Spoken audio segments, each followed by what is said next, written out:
Boa noite. Estamos aqui para mais uma live desse mês de agosto, um mês no qual eu tenho convidado alguns amigos e amigas para algumas reflexões, provocações. E nessa noite de hoje a gente vai falar um pouco sobre o impacto do isolamento social na vida a dois. E nesta noite nós contaremos com a presença da psicóloga Renata, ela que já participa há algum tempo aqui desses momentos conosco, estará mais esta noite, quase no finzinho do mês de agosto, nos ajudando nesta reflexão. Então estamos aqui aguardando que ela entre para que a gente possa começar esta jornada desta noite. Então, por enquanto a gente aguarda, eu comunico que você pode deixar seu comentário nesse espaço, pode deixar sua pergunta, seu complemento, sugestões, e ao final essa live ficará disponível neste Instagram. Então estamos aqui, psicóloga Renata Melli, aguardando que ela responda, e aí a gente pode... Olha ela aí, boa noite. Olá, boa noite, pessoal. Tudo Boa noite, bem? Dalmo. Obrigada pelo convite mais uma vez. É sempre uma alegria, seja bem-vinda para mais uma jornada aqui com a gente.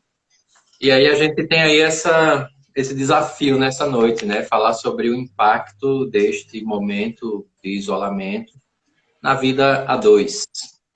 É uma jornada bem legal que a gente vai fazer porque o tema é amplo. Então seja bem-vinda, Renata. Seja bem-vinda. É sempre uma Muito alegria contar com a obrigada. sua presença. E aí eu estava comunicando aqui ao pessoal que pode deixar pergunta, comentário. E aí Uhum. eu quero que a gente, já para começar aqui a nossa jornada, falando sobre esse impacto do isolamento social, como é que a sua abordagem iria propor um caminho para essa reflexão? Como seria o início dessa jornada? Então, né, eu vou começar a falar, não é nem da minha abordagem, vou falar um pouquinho aqui de Sim. Freud, né? Vamos falar Ah, que Freud sempre disse que somos seres neuróticos, né? Todos nós, em menor ou maior grau. Então, imagina essa neurose toda trancafiada numa casa, né? Desejos diferentes, personalidades diferentes, né? Motivações diferentes. E dessa neurose eu entro na TCC. Dessa neurose a gente monta um monte de crença nas nossas cabeças, né? Pensamentos automáticos, pensamentos catastróficos de que as coisas vão ficar piores, que as coisas ruins vão acontecer e fantasiamos que as coisas não estão bem dentro de casa porque algum dia o marido amanheceu mal-humorado, a esposa amanheceu mal-humorada, e aí, como só existe, né, aquele, no caso de um casal que não tem filho, só existe eles dois ali dentro daquela casa, o problema é comigo. Não se pensa que tem outras coisas ali passando pela cabeça, por mais que lá fora as coisas estejam paradas. Então, na TCC, a gente vê muito esses conflitos através dos pensamentos errados, que a gente chama de erros cognitivos, né? Então, através desses erros cognitivos, a gente acaba criando um problema da nossa cabeça e a falta de comunicação acaba criando um problema na relação, onde as emoções ficam à flor da pele e tudo, né, tende a desencaminhar. aqui, antes da gente prosseguir, Renata, eu queria pedir só um pouquinho, porque aqui um comentário que eu recebi, Carmen Patrícia, que está aqui do meu lado olhando, ela disse que pela a Oi, sua imagem, Carmen. Oi, Renata. a sua imagem, ela disse que eu estou vendo bem, mas ela disse que a sua imagem tá um pouco, a gente está vendo só do seu nariz para cima, ela disse. Deixa Ah, eu agora baixar. sim. Dá uma olhadinha aí, Carmen. Melhorou? Vamos ver aqui. Mas enquanto isso, a gente vai seguindo. A gente vai. Agora sim, tá alinhado. Beleza, pronto. Pronto. Olha, ela disse que agora tá beleza. Então, Ai, que bom. esse sistema de crenças, porque assim, a gente fala, a TCC usa a ideia, essa expressão crença, né? Mas assim, interpretações, né, equivaleriam a interpretações equivocadas de determinados comportamentos. Seria mais ou menos por aí, pelo menos eu acho. As crenças, não. As crenças são coisas que a gente. Quais são os esquemas da TCC? A gente tem um pensamento automático, digamos que é a ponta do iceberg, né, que dá as nossas atitudes. A gente tem as crenças adjacentes, que elas estão ali no meio, e tem as coisas mais profundas, que são chamadas de crenças nucleares. Essas Hum, crenças nucleares, elas são baseadas em três coisas: desamparo, desamor e desvalor. Algum hum, ser pode ter apenas desamparo, outro desvalor, outro desamor, outro pode ter os três, enfim. Isso tudo vai se construindo ao longo da vida. Desde o momento que o indivíduo nasce até a vida inteira, isso vai se construindo, né? Estão hum. pedindo para eu baixar um pouquinho mais É, aqui. é. Deixa eu baixar Vocês aqui. podem, vocês podem interagir, viu? Podem dizer aí. Melhorou? Vão me dizendo aí se está ok, porque aqui para mim a imagem está ok. Isso. Para mim também. Mas aí qualquer Pronto, coisa vocês podem comentar aqui. É. isso. E aí esse ser ele vai desenvolvendo, né? Então, no nosso dia a dia, né, a gente anda numa vida antes da pandemia que ela é muito acelerada. As crianças, elas vivem fazendo esporte, inglês, hoje tem robótica, mil coisas, né? Enquanto os pais estão ali se matando em um, dois, às vezes três empregos, né? Então, tudo é Uhum, muito dinâmico. E quando as pessoas não estão trabalhando, elas estão no celular ou lendo alguma notícia ou interagindo, mas elas estão ali sempre ocupadas com algo que não seja a família. uhum, Então, às vezes essas crenças elas ficam ali enraizadas ali para trás, né? Não é demonstrada no âmbito do casal. E no momento que o casal passa a conviver só eles, onde às vezes eles não estão mais nem aguentando olhar as notícias pela internet e aquilo ali está sufocando eles, essas crenças elas começam a vir à tona, nessas crenças nucleares. E aí aparecem as crenças adjacentes, os pensamentos automáticos, e aí as coisas vão desandando, né? E normalmente está ligado, como eu falei, desamparo, desamor e desvalor. Então, por exemplo, começa a surgir ciúme, porque, por exemplo, não tem nada para fazer, o marido ou a esposa está ali direto no celular. E aí, de repente, um dos dois começa a sentir ciúme. Por que você está o tempo todo no celular? Aproveita que está na pandemia e fica comigo, né? Isso é uma crença de desamor, desvalor, desamparo, depende da história, né? Então, tem muitas vertentes aí que a TCC ela pode trazer sobre isso. uhum. É interessante porque então eu acredito que agora as nossas abordagens, embora diferentes, elas começam a se tocar, porque na perspectiva que eu trabalho, uma primeira coisa que se fala sobre essa vida a dois é que não existe uma vida a dois iniciada de maneira neutra, né? Cada um daqueles dois que estão ali, eles têm uma história de vida e tem uma transição entre a criança, adolescente e o adulto. E essa vida adulta partilhada com outra pessoa é o que garante esses saltos e rompimentos com uma estrutura originária, né? E aí é interessante porque a gente escuta muito dizer assim: ele quer que eu faça como a mãe dele fazia. Então veja que a gente vê aqui que tem uma linha que continuou, né? Da infância e passou para Isso, a vida de casado. E aí é que tá, porque na nossa perspectiva, muitos dos conflitos, eles nascem por conta de coisas que não foram resolvidas bem antes e da própria vida pessoal.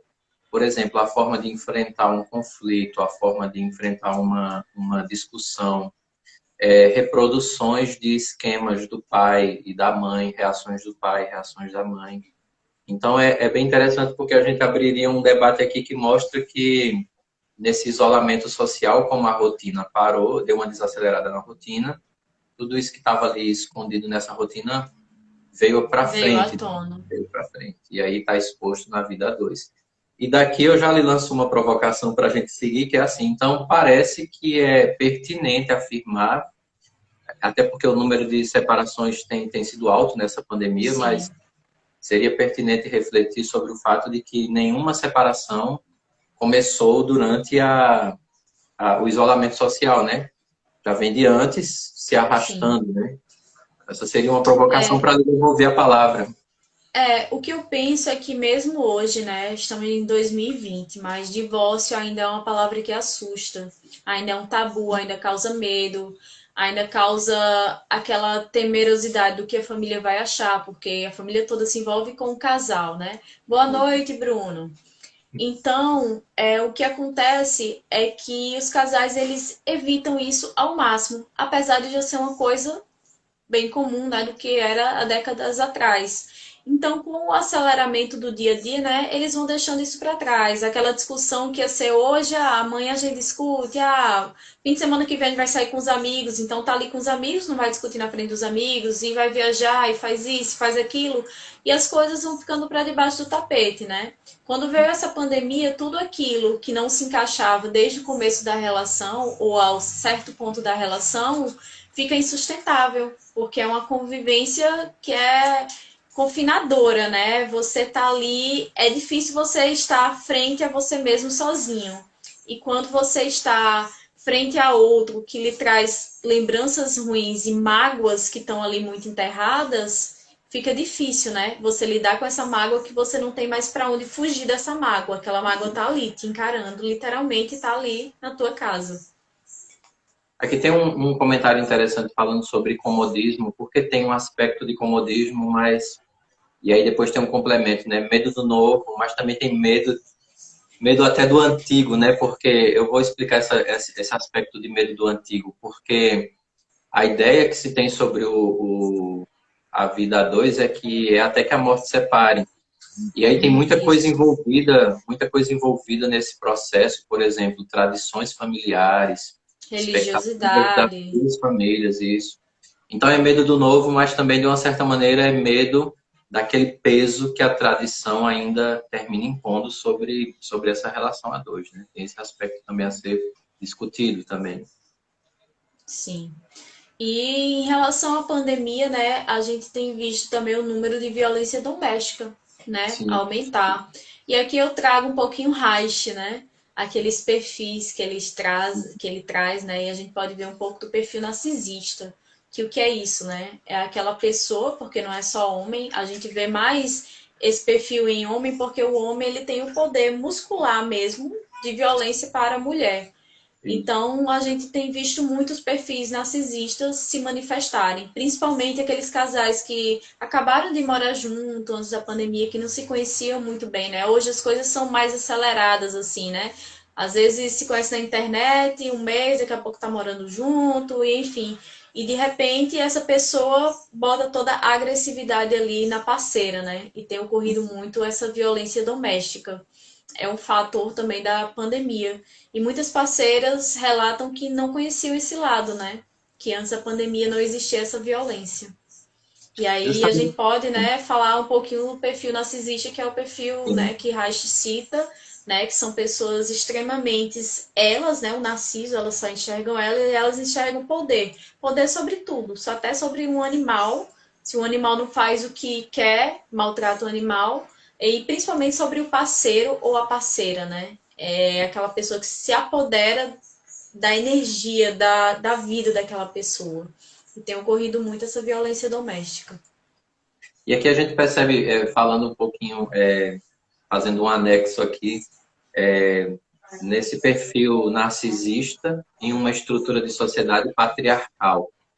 Talvez caminhando por aqui a gente consiga, além da definição que você já deu, entender também por que a gente percebe esse aumento considerável dos casos de violência no seio familiar, né? Justamente porque o centro da atenção é a própria pessoa, mas em uma sociedade patriarcal, mediada pelo poder do homem, é como se a mulher tivesse que estar sempre à disposição. E aí a rotina Sim. que a gente vivia, de uma certa maneira, diminuía o impacto disso. Mas agora, com mais tempo em casa, os conflitos poderiam ser mediados por aí. Mediados não, começados a partir dessa É. perspectiva que é quase um inconsciente coletivo, né? Essa ideia do papel do homem, do poder do homem sobre a sua esposa, né? E aqui alguém, R. Carla Mello, fala sobre que já poderia existir, porém veladamente, justamente, né? É, o É, velado, narcisista, ele é narcisista, ele nasce é, narcisista, né? Ele cresce assim, ele é perverso, né? O narcisista perverso, né? é, A questão é que às vezes a parceira ainda não chegou a notar, né? E nesse tempo de pandemia, muitos casais se formaram, né? Acaba uhum. nesse tempo de pandemia isso se evidenciando. E muitos casais antigos assim, de tempo, se conheceram verdadeiramente agora na pandemia, né? Porque, assim, Isso. é aquela história, né? Eu saio de manhã, vejo a minha esposa de manhã e vejo ela só à noite quando eu volto. Só que agora essa convivência maior termina obrigando as pessoas a se conhecerem mais. E muitas situações demonstram que casamentos até antigos talvez nunca tivessem, deveriam ter acontecido, né? Ter acontecido. A gente analisa Isso. que até isso agora é mais visível, essa percepção. E muitos casais acreditam que tinham intimidade, né, suficiente, quando na verdade eram meros desconhecidos, né? Porque estavam Justamente. ali o dia inteiro fora e à noite se via e era aquela saudade e era tudo muito bom, né? Tinha briguinha de vez em quando, se resolvia. Mas outra coisa é viver ali 24 horas e dividir o espaço. Aqui é meu espaço de trabalho, aqui é o seu, não entra, não interrompa, eu gosto de tal jeito. E as manias que começam a aparecer, né? Poxa, eu nem sabia que você tinha essa mania. Eu não sabia que eu não podia botar esse copo aqui em cima que ia te incomodar. Porque antes Uhum. a mesa era usada para comer, por exemplo. Eu vi recentemente agora no jornal que tem gente que tá usando a mesa agora fazendo de home office. Então aí Sim, como é que fica para dividir esse espaço, né? O que é meu, o que é seu, né? justo. Esse outro aspecto que o isolamento social traz, que é uma reconfiguração até do ambiente da família, né? O ambiente no qual se partilha essa vida a dois. Como você falou, né? A mesa que é o espaço das refeições, que já não era tanto, né? Porque assim, de uma certa maneira as pessoas fazem as refeições em frente à TV, com outras coisas, tal. Mas a gente percebe que de uma certa maneira tudo vai se reconfigurando, exigindo uma certa flexibilidade do casal. A gente está falando do casal, mas é Sim. da família inteira, né? Da Isso. estrutura familiar inteira. Muitas vezes falta isso, né? Falta essa flexibilidade de pensamento e uma capacidade de adaptação melhor, que gera também Isso. essa dificuldade no miolo da relação, né? Sem essa adaptação. Tem a questão também sentimental, né? A questão que muitas vezes um dos dois é inseguro, é mais tímido, é mais fechado e nunca chegou para relatar alguns medos que tinha, né? E no dia a dia ia sucateando aqueles medos e de repente esses medos começam a aparecer em forma, por exemplo, depressivas, ansiosas e o outro casal simplesmente não sabe lidar, o outro parceiro não sabe lidar, né? E aí, E, o que que aconteceu? De repente ele adoeceu? Não, já vinha adoecendo, né? Só que aí com a pandemia tudo parou, a mente dele também parou, né? E ao mesmo tempo acelerou. Porque a ansiedade, por exemplo, é uma mente acelerada. uhum. Mas o mundo lá fora tá uma loucura e a mente tá uma bagunça aqui dentro, né? Então começa a gerar esse conflito de não saber lidar com a patologia que vem a existir. E aí eu jogo essa bomba aí para você falar um pouquinho disso. Mas antes eu quero falar disso aqui, ó. O quarto do bebê virou escritório, né? Nina Andrade. Boa noite, Nina. Olha, o quarto Boa do noite. bebê virou escritório. E aqui, antes de falar sobre isso que você comentou, tem um ponto bem interessante aqui, porque é o seguinte: falando sobre trabalho, pegando ainda a sua fala, tem o fato de que muita gente se reinventou no mundo do trabalho a partir da pandemia. E aí acontece o que a Nina relata aqui, ó, o quarto do bebê virou um tipo de escritório. Só que aí é preciso muita cautela e diálogo para que a gente entenda também que está fazendo o trabalho num espaço que é um espaço para uma convivência maior, né? Para a gente saber dividir direitinho, porque senão a gente vai viver dentro de casa e no isolamento social uma coisa que a gente já vivia na sociedade, uma rotina totalmente adoecedora e que atropelava Sim. muita coisa. Então, assim, embora a pandemia e o isolamento tenham exigido que a gente se reinventasse, é preciso que a gente saiba equilibrar bem os espaços, né? Até porque um espaço em casa, ele tem um poder simbólico grande, né? A mesa, o quarto, a sala. Então, embora a gente precise dele para o trabalho, mas a gente precisa também fazer a certa dosagem das divisões, né? E aí, E, voltando, e na pode hora de falar. se reinventar, né, que sejam os dois tomando a decisão Isso. juntos, né? Porque a casa é de ambos. Por mais que um ou outro ficasse mais em casa, não cabe só a um tomar a decisão. Mesmo que pareça, mas o quarto do bebê não vai te impactar. Mas é Isso. interessante sentar e tomar a decisão junto de como vamos dividir esse espaço, como vamos nos reinventar, né? Até porque tem pessoas que enfrentam, né, a seguinte situação. Os dois trabalhavam e determinados trabalhos sofreram um maior impacto desse momento. Então, alguém ficou mais tempo em casa. Então, aquele que fica mais tempo em casa vai tender a se reinventar, tentar reinventar. Mas é como você fala, né? Essa reinvenção é justa, é boa, mas a gente precisa que ela seja harmonizada entre os dois, né? Com o devido equilíbrio. Isso. E aí eu volto para a sua questão, que é interessante assim. Você falou de desamparo, né? E desamparo é uma palavra interessante porque ela tem um peso associado com a ideia de angústia. E aí, assim, Sim. angústia, e aí muita gente que está aqui me ouvindo pode até achar estranho, mas embora o nosso tempo seja um tempo que tende a medicalizar a angústia, originalmente a angústia é muito boa, é positiva, porque, por exemplo, se eu pegar aqui três grandes teóricos que falaram sobre a angústia, eu vou escutar um dizendo assim, olha, você só se angustia porque você precisa escolher, você é livre, então a angústia está associada com a liberdade. Aí eu pego outro que diz assim, a angústia vai lhe acompanhar para sempre porque você tem que se construir como pessoa. E eu pego aí o Jung, né, que é o que eu trabalho com mais frequência. O Jung diz que a angústia é algo existencial e a partir dela se exercita a capacidade de construção pessoal. Pronto. Nós consumimos o nosso vazio existencial, né? Justamente, esse vazio aí ele mostra assim, olha, você pode fazer uma outra coisa, tem um passo novo a ser dado. Aí eu me angustio porque eu preciso dar esse passo e como é natural, no princípio eu não tenho certeza se vai dar certo, é por isso que eu me angustio. Só que o desamparo é como se fosse assim, o desamparo é a angústia provocada por uma sensação de que eu estou só. Então aqui ela tem um aspecto bem negativo, né? O desamparo, porque Isso. estou angustiado pela solidão. E tem muita gente dentro de uma relação de 1 ano, relação de 10 anos, que vive esse desamparo. Só que esse desamparo, de uma certa maneira, foi diluído na correria. Saía de manhã, ia para o trabalho, final de semana saía com os amigos, ia ver a família. Só que agora esse desamparo fala mais alto. É como você jogou a bomba, como você falou.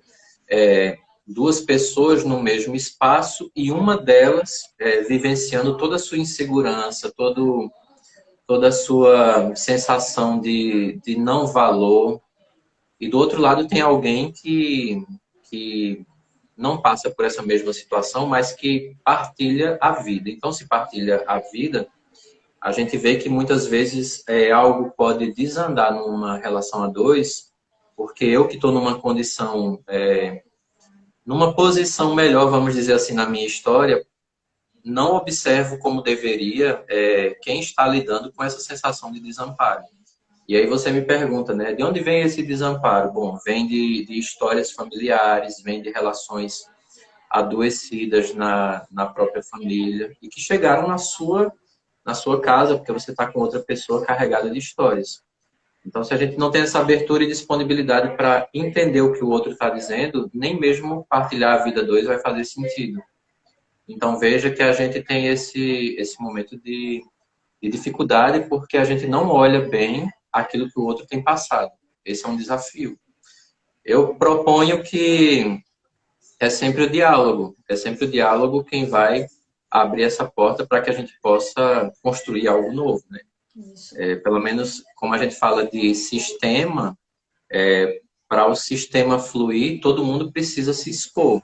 E muitas vezes na vida dois é isso que falta, não tem essa exposição. E quando eu falo de exposição é no sentido de você poder falar, né? O que você está sentindo, o que você está Mas vendo. nem sempre todos os dois estão dispostos, né? Muitas vezes um Justamente, só está disposto, o outro não. justamente. E aí nessa pandemia vem para dois desconhecidos dentro de casa, Justamente. E né? aí você pergunta, De né? Como é que repente, eu de repente minha esposa, o meu marido era tão alegre e de repente ele caiu em depressão tão fácil, como assim? Não sabe que é porque já vem de um histórico de desamparo, já vem de uma Uhum. fraqueza maior que não era demonstrada, né?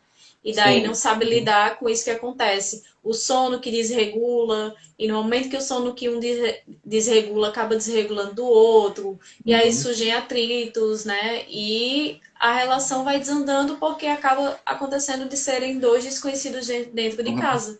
mas nem tudo está perdido, né? Sempre é tempo de conversar, né? De se conhecer e de aproveitar isso como uma oportunidade de se conhecer, já que não foi E, feito antes. e aqui tem uma coisa muito oportuna que é o seguinte: eu estou vendo quando a rotina desacelerou, eu começo a ver os limites dentro de um relacionamento.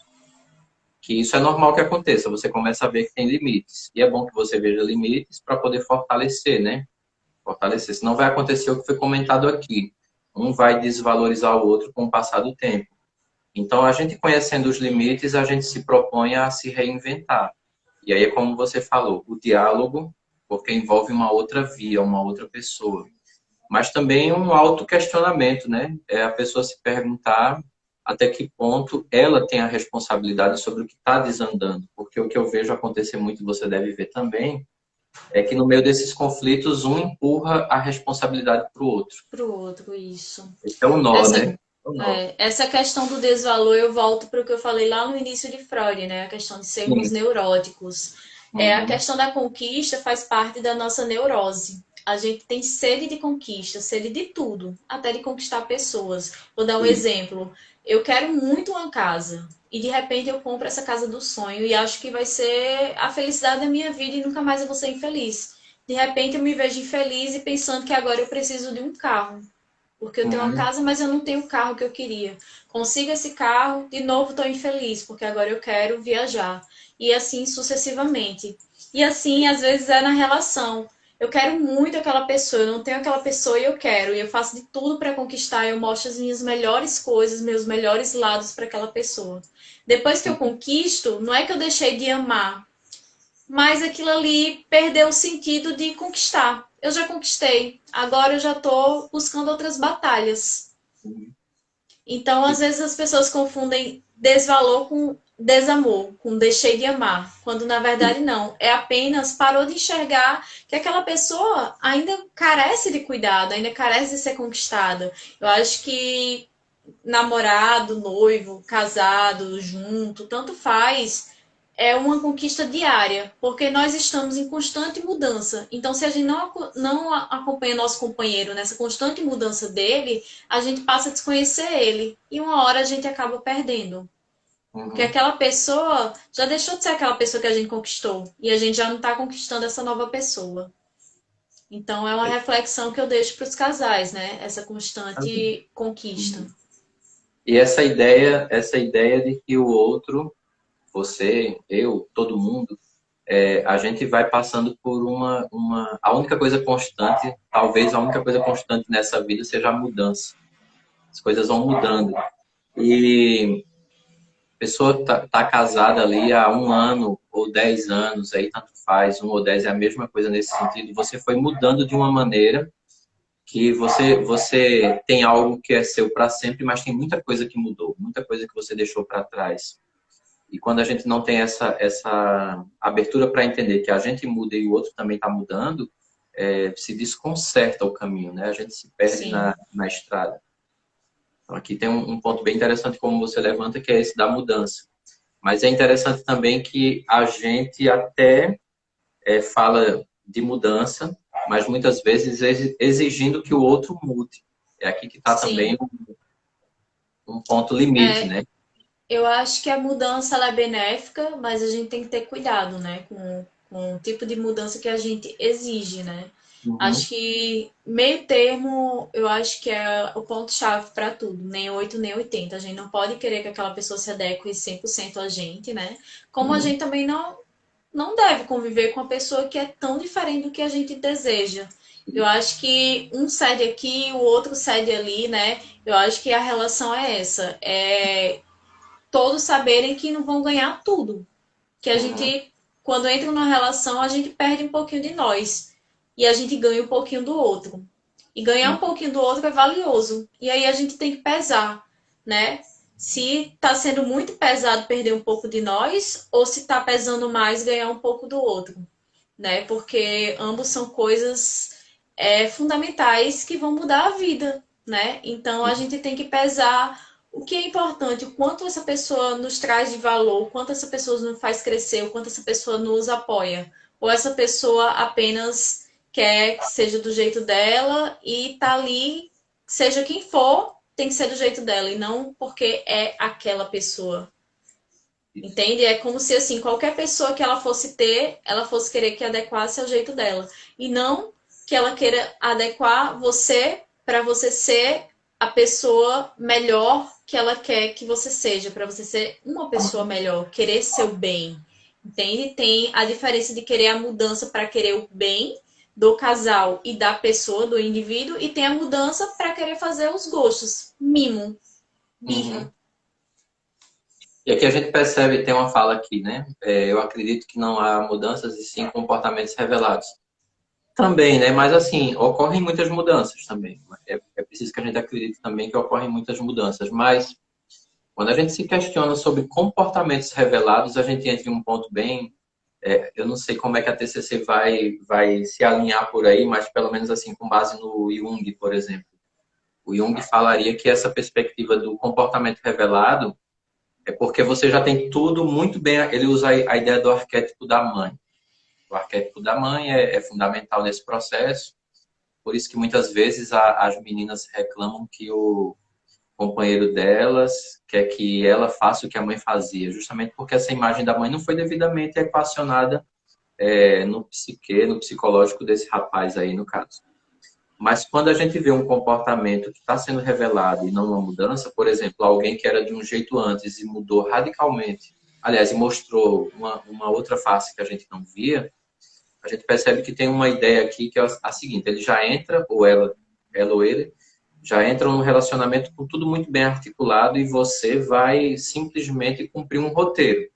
É como se fosse assim: você tem os sonhos e alguém vai participar dos seus sonhos. Então aqui é uma relação adoecida na origem porque tem uma ideia de posse, perigosa de posse. Não se constrói sonhos, apenas se adiciona alguém aos seus sonhos. Justamente. Já está tudo planejado e você vai entrando e vai cumprindo um papel que eu já determinei. Isso acontece muito e é bem interessante essa reflexão, porque um passo seguinte dela seria o seguinte. Um passo seguinte seria o seguinte, ó, o passo seguinte seria este. No momento que eu espero alguém que simplesmente caiba no que eu planejei, quando esse relacionamento, por alguma razão, naufraga, se abre a porta da violência. Por isso que nessa nossa sociedade existe tanta violência justamente no momento em que um relacionamento se acaba. E aí a pessoa vai dizer, não, é porque foi por amor, porque se não podia ser minha, não podia ser de ninguém. Mas aí é que se demonstra o quanto tudo começou de uma maneira equivocada, adoecida, porque o que está na base aí é a ideia de posse. E Sim. aqui está o problema. E aí é aquilo que eu falei, não é porque era aquela pessoa, seria com qualquer Exatamente. Qualquer um. pessoa. Qualquer Qualquer um. um, essa pessoa iria ter esse comportamento. E aí é Uhum. o que se fala de comportamento revelado. Isso sim é um comportamento Isso. É. revelado. A Uhum. mudança acontece quando você muda porque você ama aquela pessoa e você vê que aquilo é melhor para vocês dois, para vocês crescerem como casal, como pessoa. E as pessoas acabam mudando. Alguns comportamentos que você aprendeu desde a infância que já não fazem mais sentido na vida Isso. adulta. E quando você começa a conviver com uma pessoa que teve uma outra criação, você vê, poxa, isso faz mais sentido para mim. E você nunca tinha entrado em contato com aquilo. Então você muda. Então mudança existe.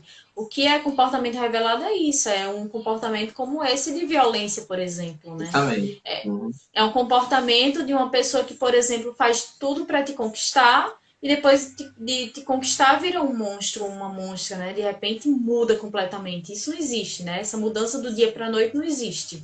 A gente vai mudando junto. Porque justamente por que que alguém se sente agora na condição de revelar aquilo que era o verdadeiro, né? Tipo, a agressividade, a violência. Porque entende que quem está ali do outro lado é um objeto como qualquer outro. Inclusive, uma palavra que a gente usa muito e é uma palavra que a gente deveria lutar contra ela é a palavra conquista. Essa ideia de conquista é uma ideia muito ambígua, né? Ela tem um aspecto romanceado, mas ela também tem um aspecto pesado, sobretudo nesse contexto nosso, né? Talvez a palavra encanto, a palavra encanto é uma palavra que responde melhor a um projeto mais humanizado, né? Mas veja como é corriqueiro, né? Uma palavra que a gente assimilou sem nenhum tipo de dificuldade e vai distribuindo, né? Na nossa, por exemplo, tem aquela frase que diz, né, que conquistar a mesma mulher todos os dias, né? Uma frase assim que ficou até famosa e tal. Mas é Uhum. aí que tá, né? Que ninguém conquista. Você encanta, o encanto é retribuído e os dois partilham, né? Essa é uma ideia mais humanizada desse E o processo. maior encanto é quando você encanta sendo você mesmo, né? É Porque muita justamente, gente usa de um falso eu para é, conquistar, e aí sim é uma é conquista. justamente E quando essa isso. conquista acaba, aí o verdadeiro eu acontece. Tira a máscara, né? Tira a máscara Pois é. e acha que é o dono ou a dona. Então veja que é essa ideia de uma posse perigosa nessa relação. E daí também, o outro lado, a gente falou desse aspecto da violência, mas por outro lado tem uma ideia de uma facilidade do final do relacionamento.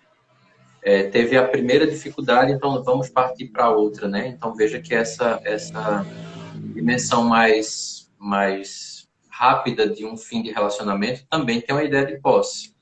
Porque é como se fosse Sim. assim, esse objeto já não corresponde mais, eu quero um outro, né? Então eu descarto esse daqui. Então, tanto a violência quanto uma facilidade excessiva demonstram a mesma ideia de posse, né? Esse Isso. aspecto pesado. É objetificar as pessoas, né? Justamente, É o que justamente. acontece muito. É, Voltando um pouco para a tua fala da angústia, né? Falando um pouco de sim, Jung, eu consigo fazer uma relação com a borboleta, né? sim, As nossas angústias, elas são como se fossem nossos casulos. Nós precisamos dessa angústia para evoluir, né? Para criar asas, para mudar, para ver novos ares, né? E muita gente não sabe lidar com essa constante angústia, né? Vê essa angústia como um fracasso, como, poxa, eu é, vivo insatisfeito. E tem uma diferença em viver insatisfeito e viver querendo ser melhor, né? E uhum, aí muitos casais entram em atrito por isso, porque um quer sempre a mesma coisa e não aceita a mudança do outro. Enquanto o outro quer projetos novos, quer até mudar a decoração de uma casa e o outro não, o outro ali é mais inflexível, né? Então, às vezes a gente vê esse padrão assim de personalidades tão diferentes que causam tanto atrito, né? uhum. E aí é bem interessante porque a ideia do estou insatisfeito. Bom, se estar insatisfeito ou insatisfeita de uma certa maneira é positivo, né? Porque alguém que está insatisfeito é porque está constatando que a sua condição atual não está muito bem, não é como ela esperava. Então a insatisfação mostra que tem que ter uma mudança nesse processo. E é aí que eu acho que muita gente, não só o relacionamento, mas assim, de maneira pessoal, ocorrem adoecimentos porque essa insatisfação que exige mudança, mas a gente olha e diz assim, mas a mudança vai me deixar inseguro ou insegura, porque é um momento de começar de novo. E aí é um desafio enorme, porque muita gente prefere viver insatisfeito do que questionar o modelo de vida que está construindo. E E aí entra lá do começo que a gente falou a questão dos divórcios, né? Que é, alguém comentou que existe muito comodismo. E eu acho que é esse comodismo. É tipo, eu já construí, passei tantos anos casados, aí vou zerar, vou começar tudo de novo. E como é que vai ser uhum, esse novo? Tá ruim, mas tá quentinho, tá aconchegante? uhum. E sobretudo quando tem crianças envolvidas nessa história. Porque aí Isso. termina que os adultos da história dão à criança uma responsabilidade que ela nunca pode ter, né? É assim, de Sim. viver. A gente chegou num ponto bem interessante, né? Porque assim, é como se fosse assim, o adulto dá à criança a responsabilidade de manter um casamento, manter um relacionamento. Você coloca uma carga que nenhuma criança pode carregar. Por outro lado, aí a gente falando sobre dificuldades de romper, mas também dificuldade de se questionar também, porque tem coisas em determinados relacionamentos que uma conversa de meia hora resolveria. Sim. Sentou meia hora aqui, esqueceu de tudo, sentou e vamos colocar aqui na mesa tudo que está atrapalhando. Resolveria. Então veja que tanto para começar algo novo, quanto para questionar o que está acontecendo, a gente vê que essa insatisfação pesa, né? Isso. Pesa como uma pedra mesmo aí Tem no. dois lados, né? Tem o lado do É, comodismo, daquela pessoa que sabe, tem certeza que não é mais aquilo que quer, isso. por mil Uhum. motivos, e tem aquelas pessoas que se amam, sabem que querem uma a outra, mas não tem coragem de sentar um pouquinho e conversar e resolver, né? Uma simples Porque conversa e saem pulando de relacionamento em relacionamento e repetindo o mesmo erro por simples falta de comunicação. Às justamente. vezes até por orgulho, por ego, né? Uhum. Porque aqui é um momento de uma liberdade poderosa, né? Porque você vai dizer tudo, mas você deve ouvir tudo, e às vezes o que você vai ouvir exige uma mudança que a gente não quer fazer. Isso. É aqui que se encontra também um labirinto. Eu lembro quando eu paguei essa disciplina, é uma disciplina, é TCC como disciplina, né? E eu achei bem interessante porque tinha uma técnica, eu não sei como chama, que era assim, você entregava uma caneta, por exemplo, para um dos dois e dizia, enquanto você segurar a caneta, você fala. E aí o rapaz falava, falava, e depois que ele terminava, ele entregava a caneta para a mulher, para ela poder falar. E aí, quando ela falava e ele tentava falar alguma coisa, aí a terapeuta dizia, não, que você já passou a sua Não vez, tá com a agora é ela. caneta. Mas eu achei interessante porque o que estava em jogo aqui é essa dificuldade que a gente tem de escutar. Muitas vezes essa dificuldade. A gente quer falar, mas não quer ouvir o que o outro tem para dizer também.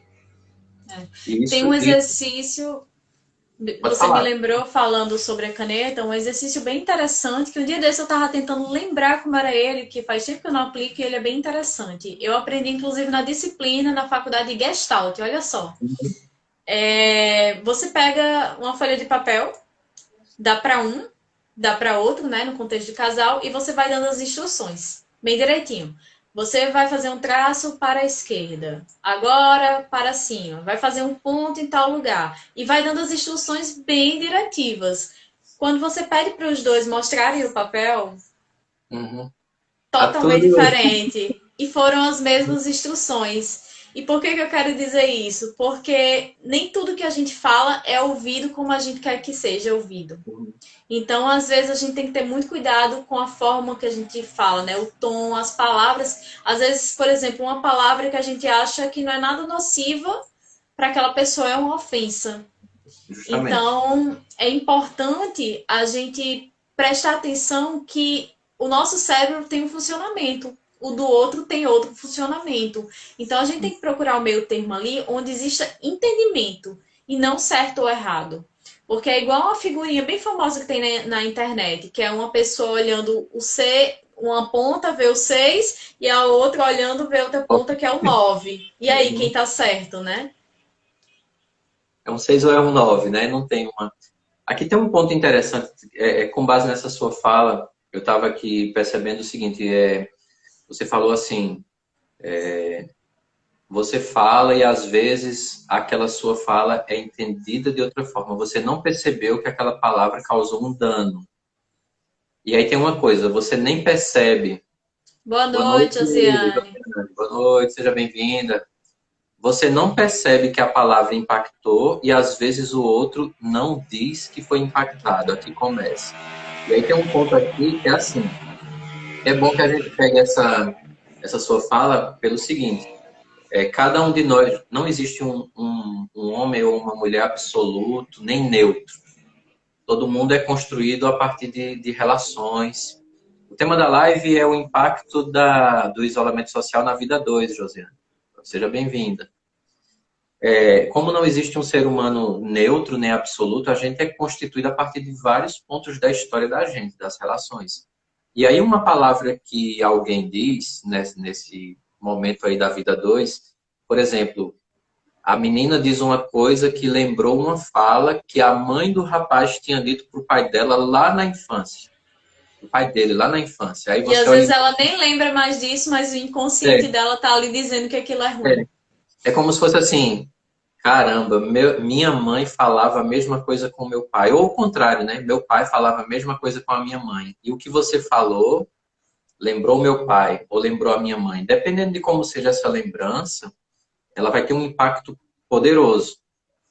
é por isso que é importante o diálogo, né? O debate, porque assim, eu não tenho como medir essa relação que você teve com seu pai. Então eu preciso que você exponha como é que isso aconteceu, né? E é algo bem simples, né? Eu queria que você não repetisse isso, porque lá na minha infância, o meu pai, tal, tal, tal, ou meu avô, meu tio, um irmão, quem quer que seja, né? Quando a gente fala desse impacto, e aí eu vou lhe devolver a palavra com ela, quando a gente fala desse impacto, tem a ver justamente com o peso que a nossa história traz, com o peso que a nossa história tem. Pois eu lembrei de uma história agora que um casal, o rapaz do casal, né, tinha uma brincadeira com os amigos de assim, alguém falava alguma coisa assim que não tinha a ver com o contexto, ou que tinha a ver, mas que a pessoa não concordava, e falar, bebê se foi. E aí, quando foi, né, no namoro, começou a namorar a moça, e casaram, e aí sempre que tinha uma discussão, bebê se foi. E isso incomodava ela, e ela nunca dizia a ele, mas lembrava porque o pai dela era alcoólatra. Então, ela achava que ele estava desrespeitando ela, dizendo que ela estava doida. Para ela era um contexto de você tá doente, você está louca. Quando na verdade é só assim, não tô entendendo nada do que você está falando. E ela nunca teve a coragem de chegar para dizer, olha, quando você fala bebê, isso foi me incomoda. E ele falava e não sabia, até irem para terapia e descobrirem isso, uma simples coisinha que causou mágoas por anos. Justamente porque demonstra o impacto que a história tem. Porque, por exemplo, essa lembrança, né, de alguém na base familiar dela que bebia. Provavelmente essa bebida trazia danos àquela relação ali que ela vivenciava, né?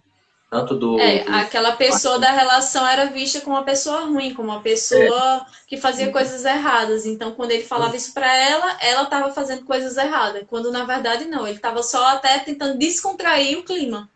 E na Justamente. verdade pesava o clima. Pesava mais, né? Pesava mais. É, E aí é interessante porque a gente não. É aí que entra a importância do autoconhecimento, mas também desse conhecimento que a gente precisa ter minimamente da história do outro, né?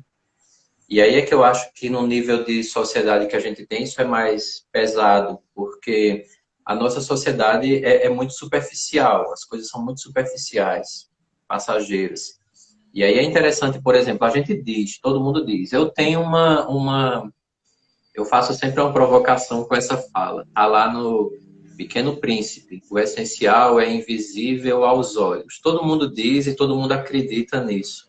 Mas, de uma maneira geral, a nossa sociedade vive no aparente. sim. E muitas vezes as relações nossas como casal, a relação também é totalmente superficial, aparente. Você se encanta com uma imagem que você construiu do outro e nunca questiona isso. Até Tem que uma chega um momento que música a até história que diz: Me apaixonei pelo que eu inventei de você. justamente. Aí a gente poderia dizer, aí até que ponto a outra pessoa teria uma responsabilidade, né? Então veja que a gente aqui está num campo que mostra que sem um autoconhecimento, sem um processo de autoconhecimento, a gente pode sofrer e fazer outras pessoas sofrerem muito, né? Nesse caminho aqui. E tem muitos casais também falando de aparência, né? Que Uhum. se comparam a outros casais. E tem uma relação tão boa, mas não se dá conta que aquela relação é boa porque simplesmente não é igual daquele outro casal que eles veem, por exemplo, no Instagram, ou que eles encontram uma vez no mês num bar. E nem sabe o Uhum. que acontece na vida real daquele casal, Uhum. né?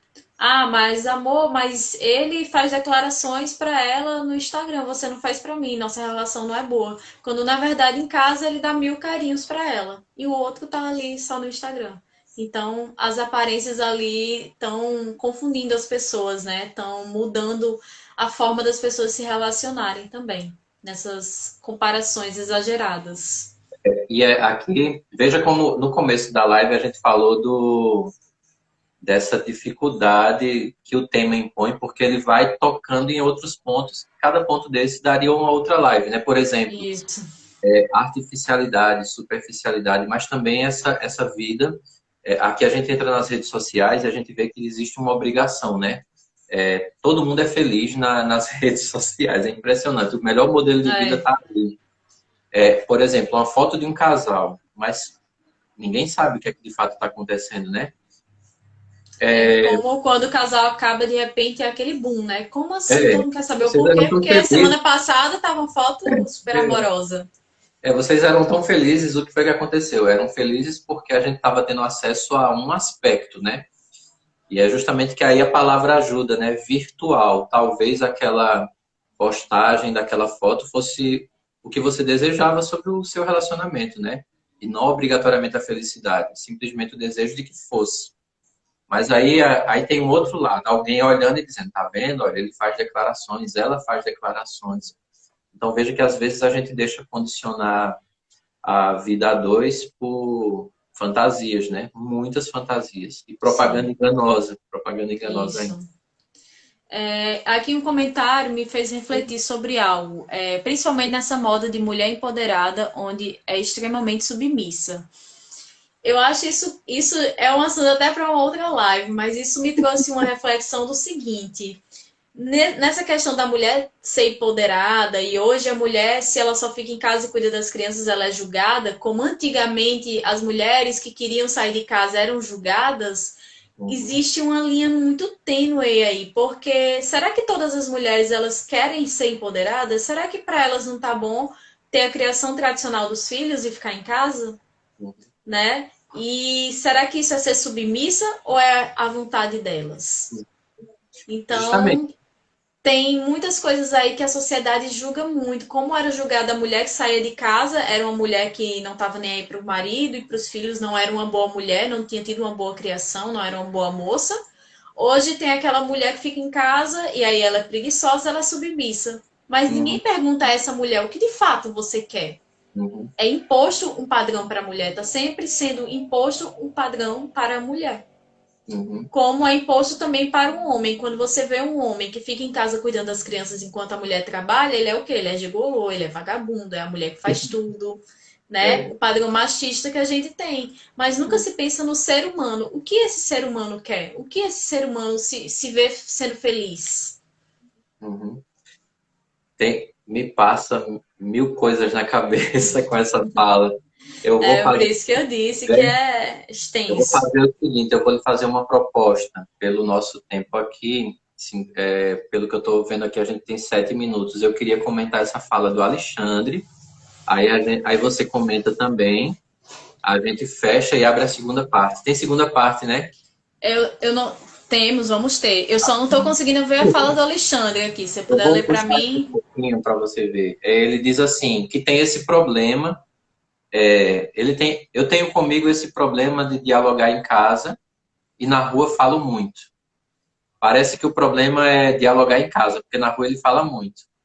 Foi o que eu entendi. Se não foi, você corrija aí, Alexandre. Um abraço para você. Alexandre é um amigo de 11 anos já faz 11 anos que eu conheço. Nossa, Um abraço, meu amigo. Seja bem-vindo. O problema não é conversar muito na rua. Pelo contrário, né? Conversar muito na rua, fazer amizades, isso é sempre muito proveitoso. Agora, tem que ter um ponto de coerência, né? Assim, coerência como eu sou lá fora e como eu sou em casa. E aqui tem um ponto ainda mais desafiador, porque assim, em casa está a pessoa com quem eu partilho os sonhos, os projetos, também os medos, as dificuldades, os anseios, né? Os limites.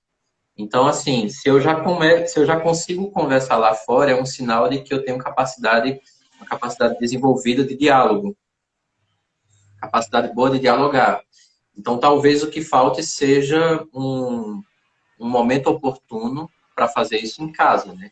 Com a pessoa, até porque o ponto de partida é esse. E aí eu o lhe que eu, devolvo. cons o que eu consigo ver disso é que a pessoa se magoou com algo em casa e tem medo de ser julgado.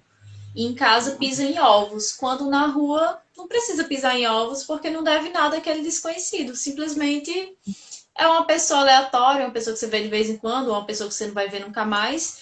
Então você não tem medo do que você vai falar, você não tem medo do julgamento, você não tem mágoas daquela pessoa. É uma página em branco.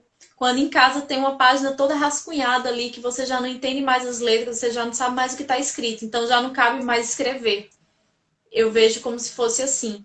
Você tem medo de borrar o que já está borrado. Só que não é bem por esse caminho. Eu sei que é difícil ter a conversa, mas é necessário ter a conversa, mesmo com medo de magoar o outro ou se magoar.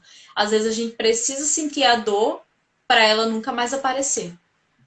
É E como aqui uma eu... cirurgia, né? Às vezes a gente precisa fazer uma cirurgia de algum membro que vai doer a cicatrização, vai ter que ser sedado, aquele procedimento todo, para não surgir mais dor futuramente, para não surgir problemas futuramente.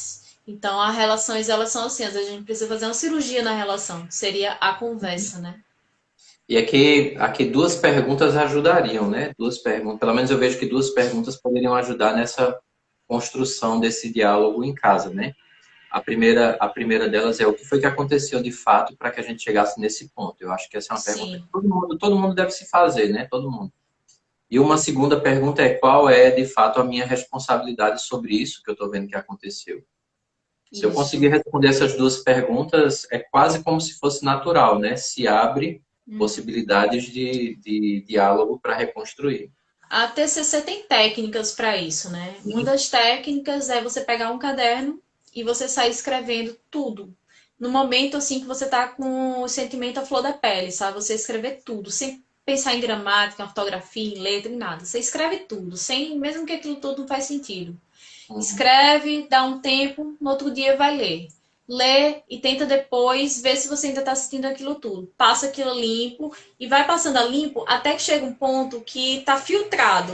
O que de Isso. fato você está sentindo e o que de fato era só um momento de raiva. Depois que aquilo ali está filtrado, você vai escrever lista de prós e contras das situações. E aí você Uhum. já chega com sua cabeça arrumadinha para conversar com a outra pessoa. Sem estar com sua cabeça com um turbilhão de coisas que às vezes nem tá mais te magoando, mas já te magoou e você quer esfregar aquilo ali. Uma conversa que às vezes nem precisa. Tem coisas mais importantes a se resolver. Justamente. E aí eu vou fazer aquela nossa proposta de pausar essa nossa live para virada. Ninguém vai embora, viu? Todo mundo fica aí que a gente Vamos volta lá para a rapidinho. próxima. Isso. Então, muito obrigado a quem já esteve aqui nesse primeiro momento e o convite para voltar para a nossa parte 2. Então, vamos lá com calma. Até mais. Até mais, Até. Renata. Vamos lá.